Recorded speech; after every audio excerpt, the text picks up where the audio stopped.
Assalamualaikum warahmatullahi wabarakatuh. Perkenalkan nama saya Fathal Alban dari kelas 10G. Hari ini saya akan membacakan penelitian saya, yaitu tentang maraknya perkembangan online shop di Jakarta, dilihat dari konsep keterjangkauan dan konsep jarak. Yang selanjutnya adalah bab kedua, yaitu landasan teori. Dalam artian secara umum, online shop merupakan toko yang semua proses transaksinya dilakukan secara digital melalui perantara device yang digunakan oleh pembeli dan penjual.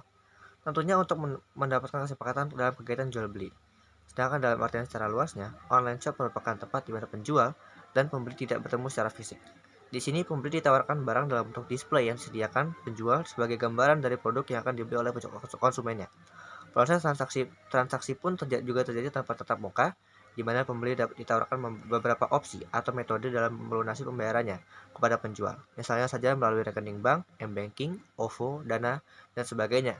Setelah proses ini dilalui, maka penjual akan merespon dengan menyerahkan barang yang ditampilkan dalam display tadi untuk dikirim ke alamat tujuan pembeli.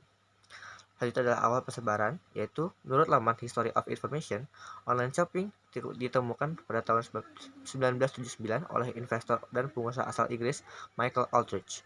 Ia menemukan online shopping untuk memungkinkan pemrosesan transaksi online antara konsumen dan bisnis atau dari bisnis ke bisnis. Teknik ini kemudian dikenal sebagai e-commerce. Bermula, Aldrich menghubungkan TV yang telah dimodifikasi ke komputer dan kemudian memproses transaksi secara real-time melalui sarana telepon.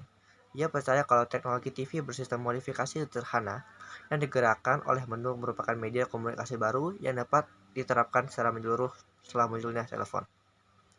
Hal ini memungkinkan sistem informasi perusahaan tertutup dapat dilihat oleh pihak luar.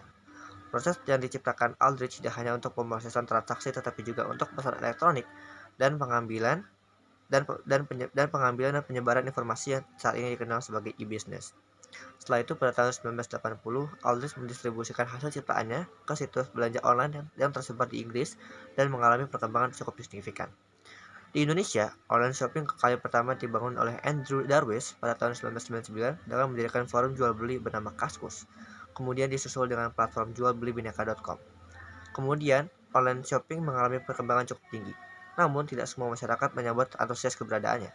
Butuh beberapa waktu untuk meyakinkan masyarakat untuk menggunakan e-commerce. Pada tahun 2010-an, online shopping mulai menunjukkan eksistensi dengan menghadirkan beberapa e-commerce unicorn seperti Tokopedia, Gojek, Bukalapak, dan sebagainya. Melihat perkembangan online shopping di Indonesia semakin meningkat, pada tanggal 12 Desember 2012 ditetapkan sebagai Hari Belajar Online Nasional atau Harbolnas. Seluruh e-commerce turut serta meramaikan Harbolnas dengan membuat gagasan promosi dan acara menarik untuk meningkatkan brand awareness e-commerce. Tidak hanya setiap tanggal 12 Desember saja, pada setiap bulan dengan tanggal tertentu juga mengadakan promosi seperti Harbolnas. Pada masa COVID-19, menurut hasil survei BPS menunjukkan bahwa sebanyak 27,20% mengalami peningkatan aktivitas online shopping, sedangkan 35-49% mengalami penurunan aktivitas online shopping dan sisanya tetap. Selanjutnya adalah bab 3, yaitu ada waktu dan tempat. Saya melakukan penelitian ini biasanya pada malam hari dan pelaksanaannya dilaksanakan secara online dari rumah. Selanjutnya adalah sarana dan prasarana. Saya melakukan penelitian ini dengan menggunakan ponsel pribadi saya. Selanjutnya adalah jadwal penelitian, yaitu pada tanggal 17 Januari 2023 dilakukan penelitian untuk bab 1. Selanjutnya 24 Januari 2023 dilakukan penelitian untuk bab 2 dan bab ketiga. Selanjutnya pada tanggal 31 Januari 2023 dilakukan penelitian untuk bab 4 dan bab 5. Terima kasih.